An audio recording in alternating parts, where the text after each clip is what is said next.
أعوذ بالله من الشيطان الرجيم بسم الله الرحمن الرحيم الحمد لله الذي قصرت عن رؤيته أبصار الناظرين وعجزت عن نعته أوهام الواصفين الحمد لله رب العالمين الصلاة والسلام على أشرف الأنبياء والمرسلين خاتم النبيين أبي القاسم محمد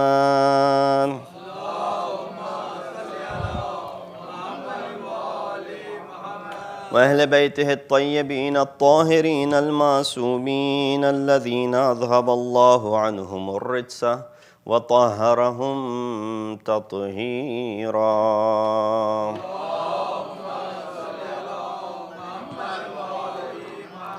أما بعد فقد قال الله تبارك وتعالى وقوله الحق وهو أصدق القائلين بسم الله الرحمن الرحيم قل لا يستوي الخبيث والطيب ولو أعجبك كثرة الخبيث فاتقوا الله يا أولي الألباب لعلكم تفلحون. صلوات بيجي محمد عليه.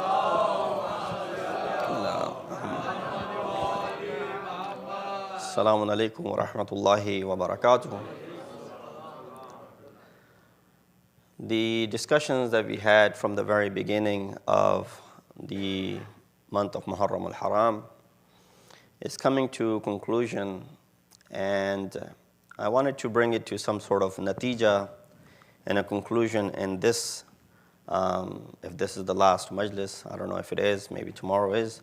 But nonetheless, I wanted to draw some sort of conclusion as to what we discussed thus far, and inshallah we can take away some lessons from obviously the kalam of Amir al-Mu'mineen, as the discussion was regarding the concept of taqwa as mentioned in that khutbah of Nahj-ul-Balagha number 193, in which Imam states close to 110, exactly 110 attributes of muttaqeen. But obviously, we only got to first 17 or 18 of them, which required obviously much more explanation, and even beyond my pay grade, and much more explanation that I was not able to do so. But tonight, for this particular majlis, I wanted to bring it to some sort of conclusion as to what is the hasil of all of that discussion. And for that reason, I chose another verse from the Holy Quran, a ayat that I have not recited thus far. It's from Surah Ma'idah, ayat number 100. And in this ayat number 100, Allah subhanahu wa ta'ala addresses, because there's a lot of discussion in Surah Ma'idah. From the very beginning, there's a discussion towards Muslimin. And in the middle part of the surah, there's a lot of discussion to Ahlul Kitab. And in the midst of those Ahlul Kitab discussions, there's the ayat of Balligh for Amir al-Mu'mineen, which is hidden in between.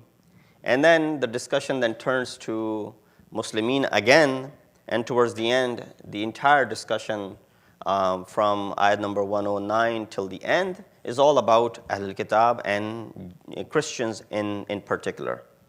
But in this ayat, Allah subhanahu wa ta'ala says, say, the good and the bad are not equal.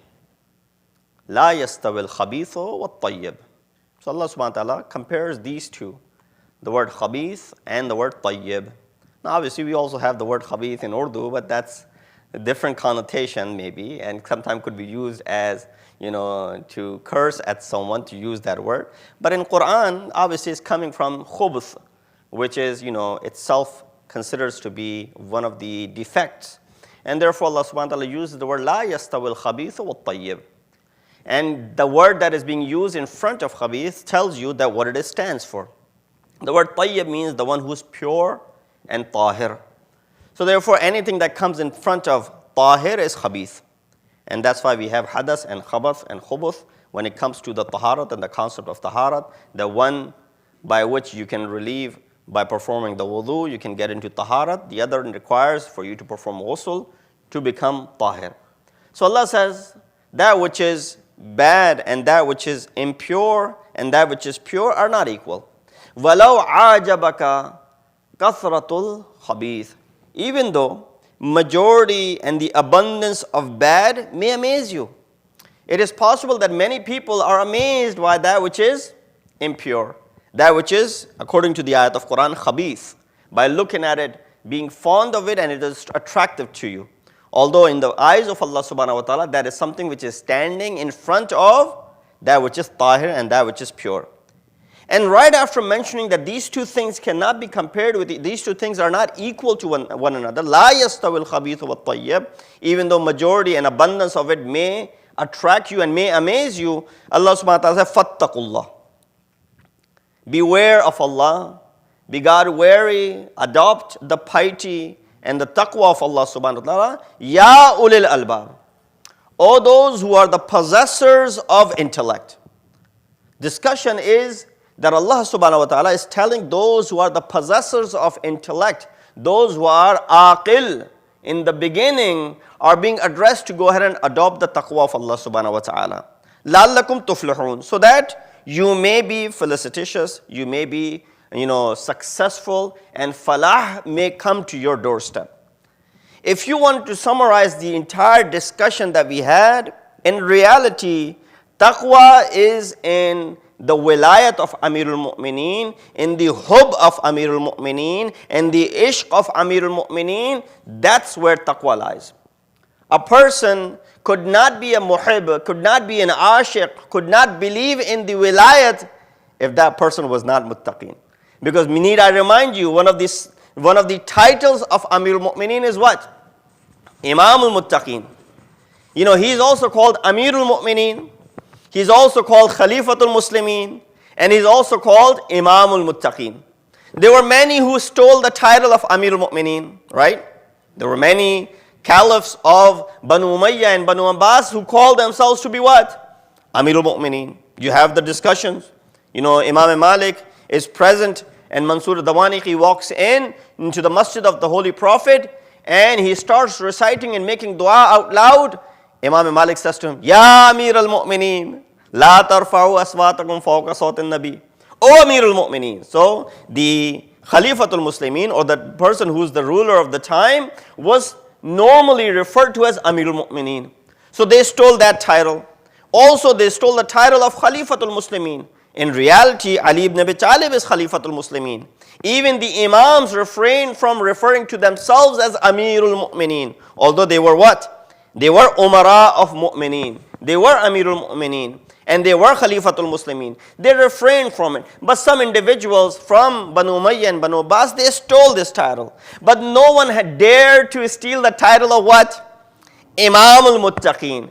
You need to ask as to why is it that none of the Khulafa of Banu Umayyah or Banu Abbas or the Uthmani period, none of them stole this title, where they call themselves to be Amirul Mu'mineen, they call themselves to be Khalifatul Muslimin, but not single one of them dared to call themselves to be Imamul Muttaqin. This title was exclusively for Ali ibn Abi Talib alayhi salatu wasalam. Allahumma salli ala. You need to ask as to why. Because if you ask the Khalifa of Muslimin, as to you're the Khalifa, who are you Khalifa of? He's like, these are all the Muslimin that I am the Khalifa of. If you ask those people that you're called Amirul Mu'mineen, who are the Mu'mineen that you are the Amir of? They'll refer, these all individuals in the realm of Islam are all Mu'mineen. But if you were to ask them, if they were to prefer this title for themselves to be Imamul Muttaqin, who are those Muttaqin that you are the Imam of? Then they would not be able to say that where are they going to bring the people, the likes of Salman and Abu Dharr and Miqdad and Malik Ashtar, that Imam Ali ibn Abi Talib was the Imam, and therefore thus was the Muttaqin, that he was the Imam of. Salawat bheji Muhammad wa ali Muhammad. And therefore, the concept of taqwa, based on the ayat that I just recited, that fattaqullah ya ulil albab, fear Allah, be muttaqi, O those who are the possessors of aql, And that's why the one who is the munkir of wilayat of Ali is the one, first thing that he loses is his aql. First thing that it disappears is the aql of such an individual. I mentioned it before, and inshallah I'll get to it at a later time. You remember Harith ibn Nu'man Fahri, the one who lost his aql when the announcement of the wilayat of Amir al-Mu'mineen came in. And therefore he questioned, and inshallah we'll highlight that towards the end. But before I get to all of this, there's a very important discussion that I wanted to highlight, especially in this last discussion of ours. And that is the concept of ghulu, ghali, and muqassir, or those who do taqsir. Because this is something which is, unfortunately, has made it into our majalis. This is something which has made it into our sufuf. This is something which is now widespread, as far as the discussions are concerned. What is the definition of ghali and what is the definition of muqassir? These are the two that you find. Usually the word ghali refers to someone who crosses the limit. जो हक़ एतदाल से गुजर जाए, हद एतदाल से गुजर जाए, उसको गाली कहते हैं. As you read in the ayat of Quran where Allah subhanahu wa ta'ala, when he speaks to Ahl al-Kitab in Surah Nisa verse number 171, he says, Ya Ahl al-Kitab, La taghlu fi dinikum wa la taqulu ala Allah illa al-haq. O people of the book, do not do ghulu in your deen by calling Isa ibn Maryam to be what? Son of Allah. Or Uzair to be son of Allah. Because both Jews and the Christians, they did the same mistake. They made the same mistake. وَلَا تَقُولُوا عَلَى اللَّهِ إِلَّا الْحَقِّ. And don't attribute anything to Allah subhanahu wa ta'ala except the truth. So they started attributing things to Allah which was not true. And they started doing ghulu as far as their religion is concerned. And on the opposite of it are those who are now referred to as muqassir. Now I want to be very blunt and clear that there isn't any wujud of ghali or muqassir in the religion of madhab tashayyu. Neither one of these two belong in tashayyu or in Islam for that matter. In fact, both of them are outside of the realm of Islam. One call of Amir al-Mu'mineen in Nahj-ul-Balagha, he said, there are two types of people. Halaka fiyya rajulan. Two types of people are ruined over me. Muhibbun ghal wa mubghidun qal. That two types of people are ruined over me. One who is the muhib, the lover, who does ghulu. Ghal, Imam uses the word ghali. Wa mubghiz, the one who has bughz, holds a grudge. Wa qal, the one who degrades me. Both of them are halak. If someone is halak in the eyes of Ali ibn Abi Talib, do you think that person belongs in the religion of Islam? So therefore both exit the realm of Islam. But there is some need to understand that is there a wujud of muqassir in the religion of Islam? Do you consider any of the Shias to be muqassir? I think this is where the discussion becomes a little bit difficult. Muqassireen were the ones in the time of Amir al-Mu'mineen. There isn't any wujud within the Shia realms of muqassir. You give me one Shia who denies the karamat and the fadail of Ali. Show me one Shia who does not believe in the acts and the karamat and the fadail that Amir al-Mu'mineen did and showed. Is there any Shia who denies them? No, they don't. Otherwise, they're not Shia then. But you may be able to show me many who call themselves to be Shias, who go ahead and do things and associate things with Ali and Masumeen that take them towards ghulu.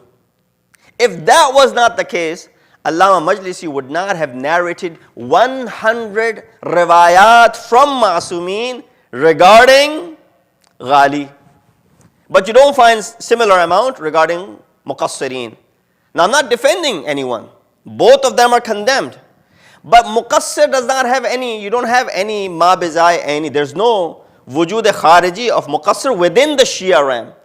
They are outside of the Shia. So for example, the present day people who are maybe Muslims, but they are not believers of the wilayat of Ali. Or the people in the time of Ali who fought against Mariqeen, Qasitin, Naqithin, those who fought against Ali in Siffin, in Jamal, they were muqassir because they did not believe in the wilayat of Amirul Mu'mineen. And that's why they were fighting him. And even today, the followers of those individuals who do not believe in the wilayat of Amirul Mu'mineen or don't place him where his place is. But those people are not within the realm of Shia. He said, no, you will find Maulana people who are within the realm of Shia who are muqassir. For example, when you define that Ali ibn Abi Talib was able to remove the door of the qil'ah of Khaybar with 2 fingers. You'll say, you'll find people say, actually outside of Shia, people will be like, you guys, do you Shia go to the extent, you go too far when it comes to the fadail of Ali. Even this is ta'ajjub hour for you and I. Aren't you amazed that Ali was able to lift the door of Khaybar with 2 fingers? But the ta'ajjub that you and I have is not that Ali was able to lift the door with 2 fingers. Ta'ajjub is, why did Ali even needed 2 fingers? Ali would be able to remove it with even 1 or less than that, for example.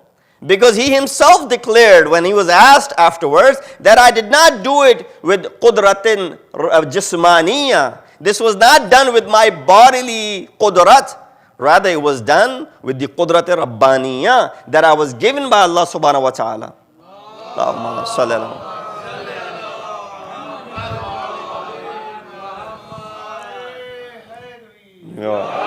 So when you look at it from that perspective, then Hazrat Isa, that was the reason the Christian fell and they started doing ghulu. Ya ahlul kitab, la taghlu fi dinikum.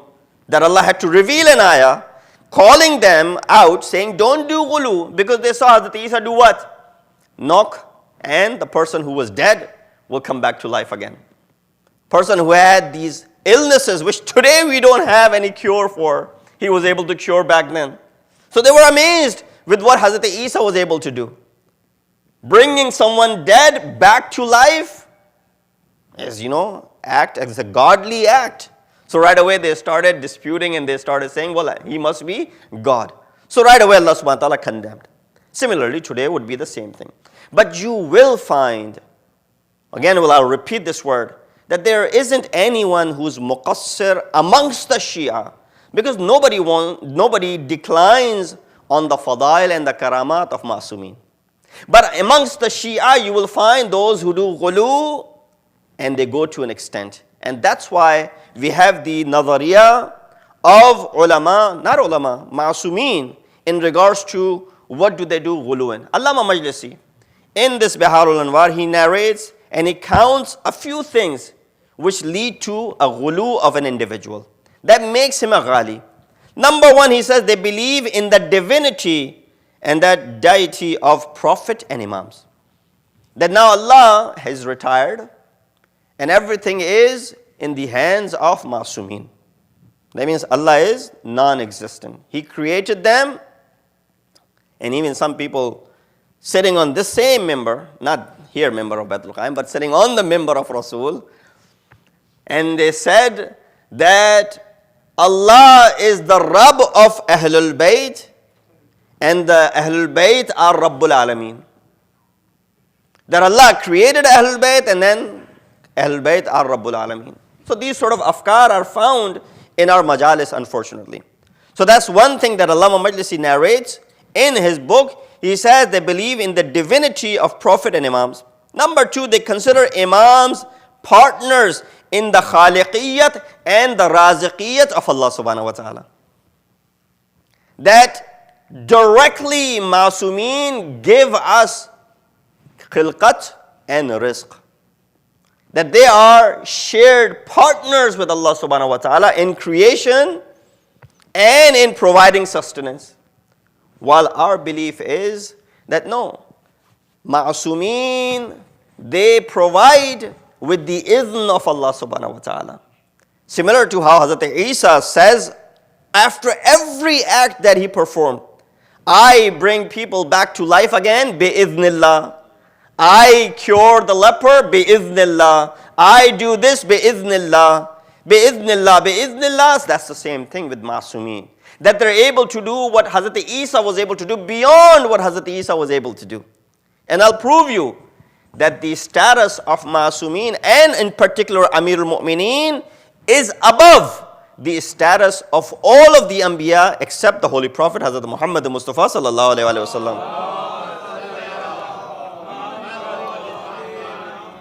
You say, well, how is that possible? No, that is possible. Someone may question as to, isn't it again far-fetched that you think that Ma'asumeen, they are above, or Ali ibn Abi Talib, in fact, is above all of the Anbiya? Yes. Allama Milani, Ayatollah Milani, he mentions 4 reasons for this. Nothing is without reason. First reason that he mentions, he said, Musawat with Rasulullah.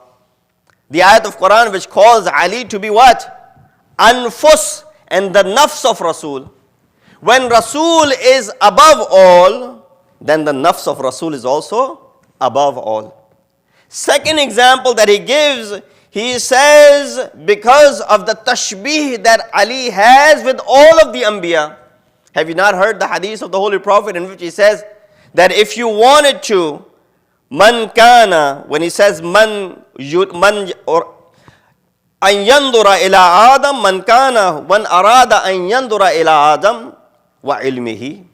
If anyone wanted to see the ilm of Adam, if anyone wanted to see the hilm of Nuh, if anyone wanted to see the hilm and the haybat of Isa and the jalal of Musa and this of this prophet, فَلْيَنْظُرْ إِلَى وَجْهِ Ali ibn Abi Talib.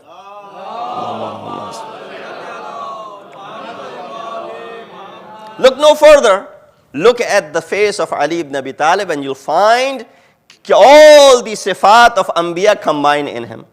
Man arada an yanzura ila Adama wa ilmihi, ila Musa wa haybatihi, and so on and so forth. Rasulullah mentions all of the Anbiya with their particular sifat. And then he says, look no further. Look at the face of Ali and you'll find all of these sifat all together in Ali. Therefore here, you see the sifat of all of the Anbiya are found in Ali. Number 3, that Ali ibn Abi Talib is ahabbul khalqi ilallahi mutlaqan. Is the most beloved creation of Allah subhanahu wa ta'ala, mutlaqan.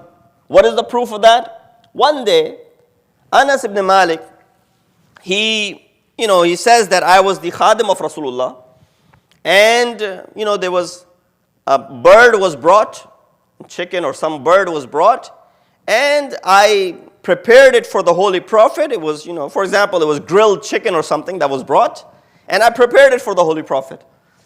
Rasulullah made this dua. Oh Allah, send your best creation so that I may share this food with him. Anas said, I prayed that amongst the Ansar someone comes, because it would be fakhr and iftikhar for me and my people. He said, the first person who came, knocked on the door was Ali. I told him, Rasulullah is busy. I told him, Rasulullah is busy. Come back later. So Ali left. Then he was waiting for someone else to come. Again, Ali came. He knocked on the door. He then said, Rasulullah is busy, come back later. 3 times this was repeated until Rasulullah said, oh Anas, who's on the door? He said, it's Ali. He said, why don't you let him in? And when Ali came, Ali said to the Holy Prophet that I came 3 times. And 3 times I was turned down by saying that you're busy. What are you busy with? Rasulullah said, no, I was actually praying that Allah sends the best of the creations that He has created so that I may share this meal with. And therefore Allah subhanahu wa ta'ala sent you because you're the best of the creations that He has created. Salawat biji Muhammad wa ali Muhammad.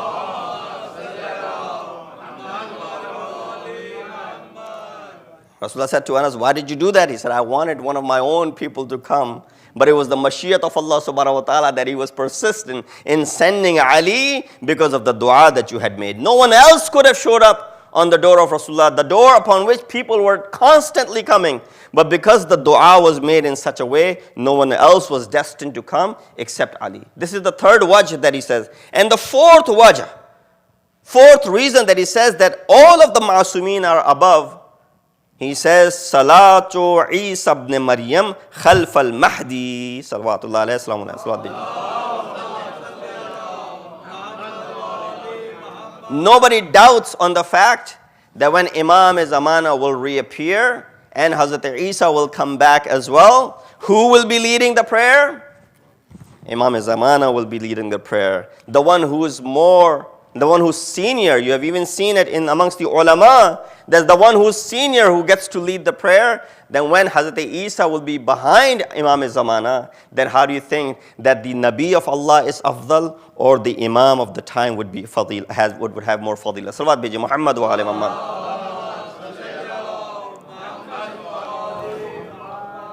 So going back to the concept of ghali, I know I've run out of my time, but I'll go through it very quickly. That they believe in the divinity of imams. They believe that they are sharik and partners in what? In the raziqiyat and as well as the khaliqiyat. That it wasn't Allah who created Hazrat Adam, no, it was Ali, for example. Or they would say similar things that you would hear from him. Na'udhu billah. No.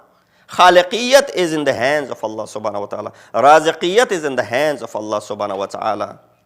But there is a possibility with the izn of Allah subhanahu wa ta'ala that this could be provided through ma'asumeen. Number 3, incarnation of God in them, hulul, and the ittihad of Allah with them. This is very difficult for me to even explain. Number 4, ma'asumeen have ilm ghaib without wahi or inspiration from Allah subhanahu wa ta'ala. That means they have ilm ghaib by themselves, stand alone. No, it is ilqa from Allah subhanahu wa ta'ala what they possess. Their ilm is ladunni, that means they have brought it from somewhere. They said no, they're independent when it comes to their ilm. And once you have the marifat of imams, then the obedience of Allah and refraining from sins is not necessary. This is also amongst the aqaid of those who are ghali. You say, well, who does that? I haven't heard any Shia doing this. If that wasn't the case, Allama Majlisi 300, 400 years ago would not be documenting this in his book. Therefore, this is not something new. This is something which has been happening since then. And therefore, you find what is the mawqif of Ahlul Bayt and the Ma'asumeen regarding this. I told you before, there are 100 riwayat about this that Allama Majlisi has quoted. Obviously, you don't have time to go into all of those 100 riwayat. But what does Ma'asumeen, what do Ma'asumeen say in reference to those who are ghali? Number 1, Amirul Mu'mineen, Imam al-Muttaqeen, Ali ibn Abi Talib alayhi salatu wasalam says, Allahumma inna bari'um min al-ghulat ka bara'ati Isa ibn Maryam min al-Nasara. Oh Allah, I am bari. I have nothing to do with the ghulat, the same way Isa ibn Maryam was bari from the ghulat of his time. And then the hadith is lengthy, I'll skip it. Second is, our 6th Imam, Imam Ja'far as-Sadiq alayhi salatu wasalam said,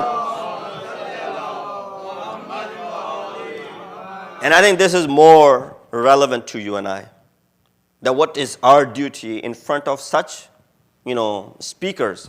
Imam says, احذروا على شبابكم الغلات لا يفسدونهم.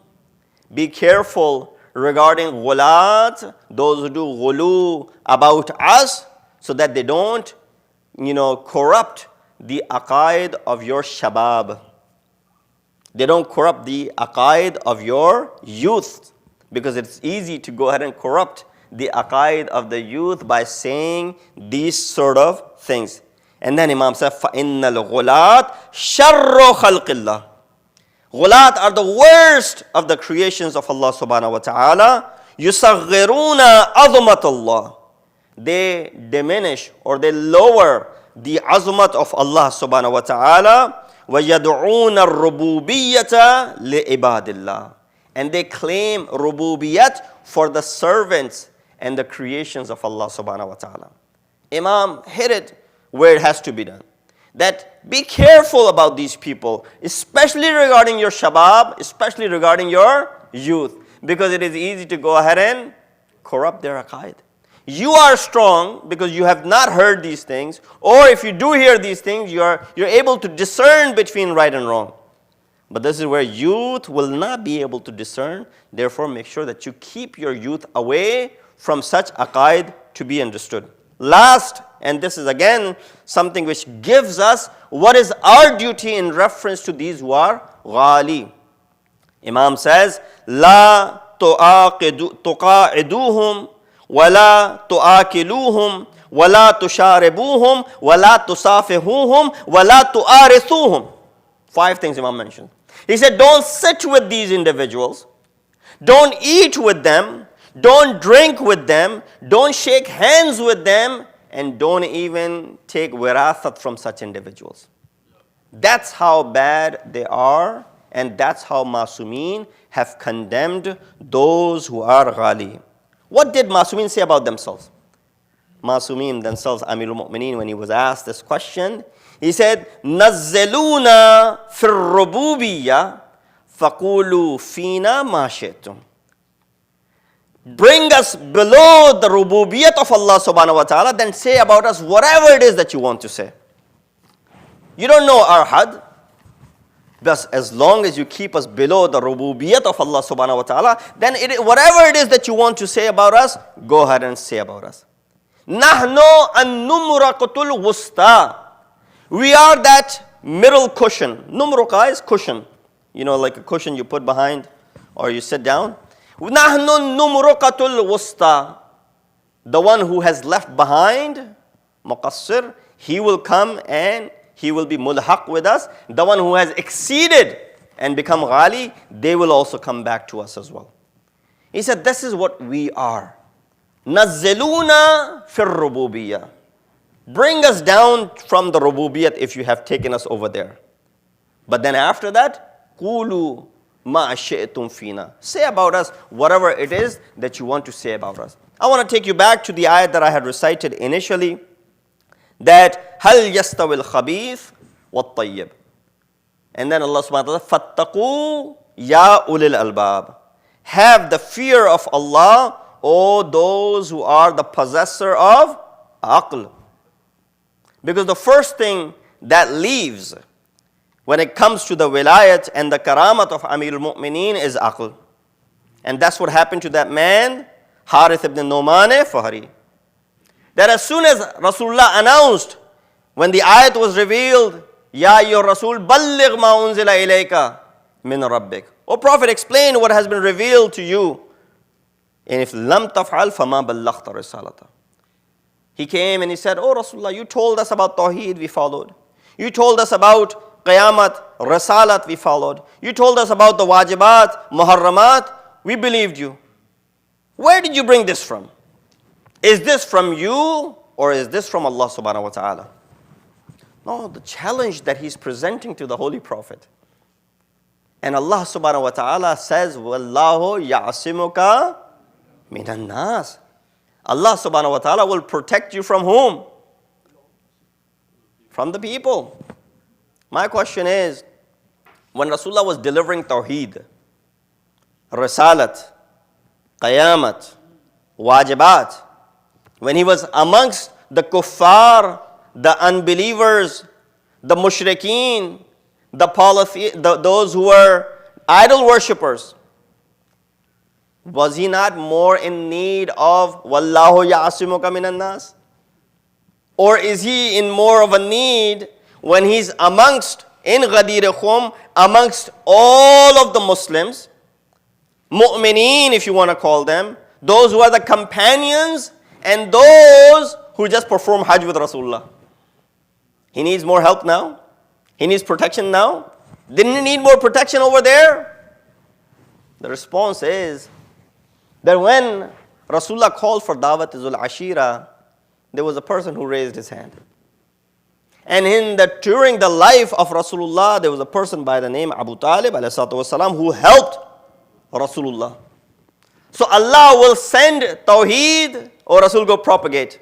But there was Abu Talib to protect the Holy Prophet. Allah would send the salat or the fast or the other ahkam. Ali ibn Abi Talib was there to go ahead and protect the Holy Prophet. Now all of these ahkamat have been sent, but there's one thing that remains that has to be sent, and it is being sent with such words that the Holy Prophet is not referred to his name, Taha, Yasin. No, Ya Ayyuhar Rasul. And therefore, he says, Wallahu ya'asimuka minan nas. This is where it tells you that there was one thing that was still remaining which was not been told. And that is in reference to the wilayat of Amirul Mu'mineen. Now, Ali has been safeguarding the Holy Prophet whenever anything was revealed. Now this is something which is in reference to Ali. So for example, without any resemblance, I'll give you an example. The ousting president tells that I am picking this guy, me, to be the next president.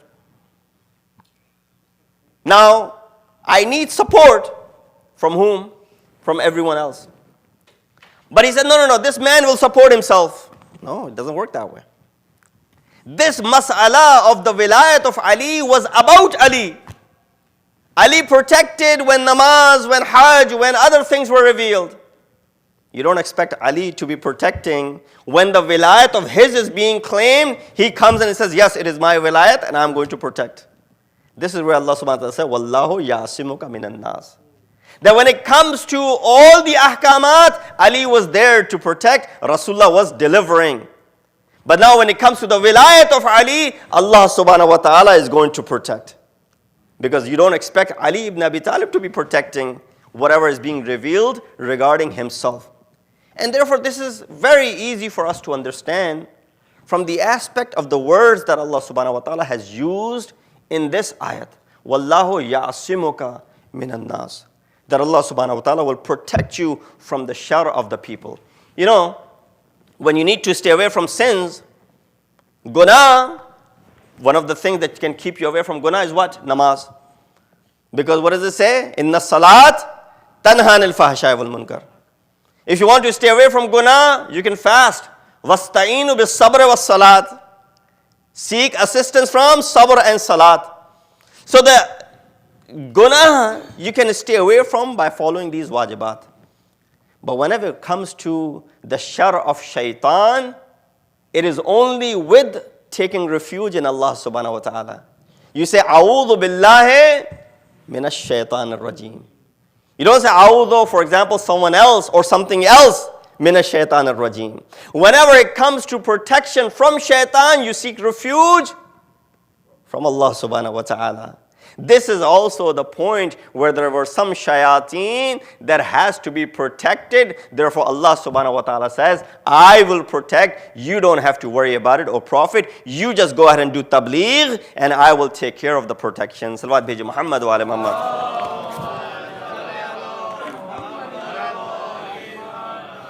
There are many other points in this whole ayat. Inshallah, if there's time, I will discuss them at another time. But the khulasa of kalam is taqwa, and the summary of muttaqeen is the one who believes in the wilayat of Ali, the one who's the ashiq and the muhib of Ali is the one who's muttaqi. You know, when you look at Quran was revealed for all of mankind. Surah Baqarah 185, Shahrul Ramadan, alladhi unzila fihi al-Quran, hudan linnas. But the same Surah Baqarah, the second ayah, ذَلِكَ الْكِتَابُ لَا رَيْبَ فِيهِ هُدًى لِلْمُتَّقِينَ. It's a tazad.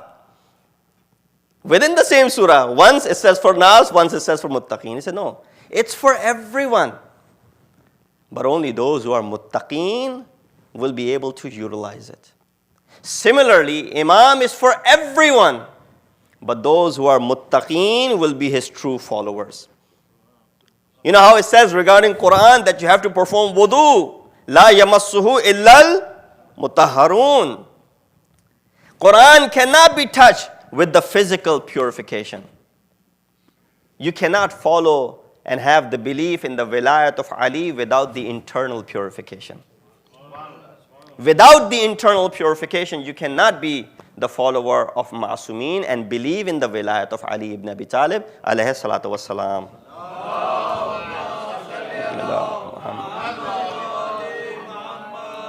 So this is the khulasa of the khutbah muttaqeen, that why Amirul Mu'mineen is most fitting to be telling us about the sifat of muttaqeen. Last night was very difficult for Ahlul Bayt. It was the most difficult night. You and I, we went home, back to our houses, back to our beds, and we slept, and we went about our business. But last night, after the day of Ashura, the night was very tough for Janab Zainab, as well as those who are with her. One riwayat that I did not recite in the Masaib, that usually ulama recite, is that after the night had settled and Zainab had put everyone to sleep, there came a rider riding on a horse. Usually it is recited in the Marsiyah that during the night time someone came riding on a horse. And obviously Janab Zainab, confronted, and only later to find out that it was her Baba who had come to pay condolences to Janab Zainab. Janab Zainab is now the Sipah Salar. Maybe the reason Ali came was to see that is Zainab capable of protecting them. The way she was guarding at night, how Abbas used to guard the tents, now it is Zainab who's guarding the tents. Now it is Zainab who's making sure that the children and other women are sleeping peacefully while she's the one sitting outside and guarding it. She did not know what to expect the next morning. The day of 11th comes, and they're waiting for what is their destiny and what is their fate. This is where Pisar Asad, La'natullah alayhi, comes, and he says that you will all be taken as usara towards Kufa. आप सबको कूफा ले जाया जाएगा Asir बना के. बस जनाब ज़ैनब ने ये सुनना था. एक दफ़ा सबको आमादा किया. जब सब आमादा हो गए तो नन्ही सकीना ने एक सवाल किया कि फुपी अम्मा, कौम साले ने जब नाक़े साले को कत्ल किया था, कितने दिन लगे थे उनकी कौम पे अज़ाब आने में? रिवायतों में मिलता है 1, 2 या 3 दिन लगे थे उनके ऊपर अज़ाब आने में. जनाब सकीना ने कहा, हुज्जत खुदा को शहीद कर दिया, हमारे पूरे घर को तबाह कर दिया, अभी तक अज़ाब इलाही इन पे नहीं आया. जनाब ज़ैनब ने जनाब सकीना को समझाया होगा कि तुम्हारे बाबा जब जा रहे थे तो 2 वसीयतें करके गए थे. एक वसीयत उन्होंने ये की थी कि ऐ ज़ैनब, मुझको अपनी नमाज शब में ना भुलाना. दूसरी वसीयत जो जनाब ज़ैनब से की थी वो ये थी कि जनाब ज़ैनब, अपने हाथ कभी बद्दुआ के लिए बुलंद ना करना. अजरुकुम अल्लाह. लिहाजा जो हो रहा है वो मशीयत खुदावंद मुताल है और इसको होके रहना है. ये इम्तिहान है जिससे हमको गुजरना है और ये इसी तरीके से चलेगा. जब जनाब ज़ैनब ने सबको आमादा कर लिया तो एक दफ़ा एक और हुक्म आया कि तमाम सरों को नेज़े पे बुलंद किया जाए. क्या ये काफ़ी ना था कि जो ऊँट और घोड़े लाए गए थे वो बेकजावा थे, उन पे कोई अमारियाँ नहीं थीं कि उनको अब इस तरीके से ले जाया जाए कि आगे आगे शुहदा के नेज़ों पे सर बुलंद हों. अजरुकुम अल्लाह. क्या गुजरी होगी जनाब लैला के ऊपर जब उन्होंने अली अकबर के सर को नेज़े पे बुलंद देखा होगा. क्या गुजरी होगी फरवा के ऊपर जब उन्होंने कासिम के सर को बुलंद देखा होगा नेज़े के ऊपर. क्या गुजरी होगी जनाब ज़ैनब के ऊपर जब उन्होंने हुसैन के सर को बुलंद देखा होगा. एक मगर सर ऐसा है कि उसको ऊपर रखते हैं वो फिर ज़मीन पे गिर जाता है, फिर दोबारा ऊपर रखते हैं फिर ज़मीन पे गिर जाता है. 3-4 मरतबा مرتبہ یہ ٹرائی کی کہ اس کو سر کو نیزے پہ رکھا جائے مگر وہ سر گر جاتا تھا۔ عمر سعد کہتا ہے خلی سے اس سر کو مت رکھو، اس کو اپنے گھوڑے کی گردن میں لٹکا لو، ایسے ہی اس کو کوفہ لے جائیں گے امیر کے پاس۔ امام زین العابدین سے بعد میں پوچھا گیا کہ وہ کس کا سر تھا کہ جو نیزے پہ نہیں ٹکتا تھا؟ کہا وہ میرے چچا ابو الفضل العباس کا سر تھا کہ میرے چچا نے اپنی بہنوں کو زندگی میں کبھی بے پردہ نہ دیکھا۔ کیسے ممکن تھا کہ اس عالم میں جب اشقیاء ہیں، جب اجنبی ہیں، جب نامحرم بھی سامنے ہیں، عباس زینب اور ام کلثوم کو دیکھے۔ اجرکم اللہ، خدا کسی غم میں نہ رلائے سوائے غم آل محمد کے۔ بس آخری دو جملے زحمت تمام۔ بس ایک دفعہ بے کجاوا اونٹوں پہ سوار ہونے کی باری آئی، جناب زینب کو وہ منظر یاد آیا ہوگا جب مدینے سے نکلے تھے، عباس تھے، علی اکبر تھے، ارے قاسم تھے، اون و محمد تھے، حسین تھے، ایک ایک بی بی کو اماریوں پہ سوار کرایا تھا، لیکن ہائے کربلا میں نہ عباس ہے، نہ اکبر ہے، نہ حسین، کون سوار کرائے گا؟ زینب سے پیسہ لار ہے، زینب نے ایک ایک بیوی کو سوار کرایا، ارے فضہ کو بھی سوار کرایا، یہاں تک کہ امام وقت کو سوار کرایا۔ جب سب کو سوار کرا دیا، اب زینب کی خود کی باری آئی، ایک دفعہ فرات کا رخ کیا ہوگا، اے عباس مجھے سوار کرانے والا کوئی نہیں، لیکن میں تجھے آواز نہ دوں گی کیونکہ تیرے ہاتھ کٹے ہوئے ہیں۔ اجرکم اللہ۔ بس یہ قافلہ بڑھنے لگا، لیکن جناب زینب دیکھتی ہے امام زین العابدین کہ ان کا چہرہ بالکل زرد پڑ گیا ہے، لگتا ہے خوف ہے بی بی کو کہ شاید سجاد مر نہ جائے۔ کیوں؟ وہ بابا کے بے کفن لاشے کو دیکھ رہے تھے، بابا کے اس لاشے کو دیکھ رہے تھے کہ جو اس کو دفنا نہ پائے تھے۔ ایک دفعہ زینب نے سوچا کیا کروں کہ زین العابدین اس طرف سے توجہ ہٹے۔ زینب نے اپنے آپ کو اپنی سواری سے گرایا، حسین کے پہلو میں گرایا۔ جناب امام سجاد نے یہ دیکھا، پھوپھی اماں کی طرف متوجہ ہو گئے، لیکن آپ سوچئے ایک دفعہ حضرت عباس نے ایک خطیب سے کہا تھا کہ تو میرے مصائب صحیح نہیں پڑھتے، ارے مصیبت یوں پڑھو، ہر شہید زمین پہ آیا تو ہاتھ سالم تھے، عباس کیسے آئے ہوں گے؟ ان کے ہاتھ کٹ گئے تھے۔ امام زمانہ کہتے ہیں میرا سلام ہو ہماری جدہ کے اوپر جناب زینب جنہوں نے اپنے آپ کو زمین پہ گرایا لیکن ان کے ہاتھ یوں پشت پہ بند تھے۔ الا لعنت اللہ القوم الظالمین۔ وسيعلم الذين ظلموا أي منقلب ينقلبون۔ بار الہ ہماری سے بات قبول فرما، گناہگار ہیں، گناہوں سے درگزر فرما، اہل بیت علیہ السلام کے نقش قدم چلنے کی توفیق عطا فرما، ان کی تعلیمات پر عمل کرنے کی توفیق عطا فرما، امام کے ظہور میں تعجیل فرما، ان کے اعوان و انصار میں شمار کر۔ ربنا تقبل منا انک انت السمیع العلیم۔ ماتم حسین۔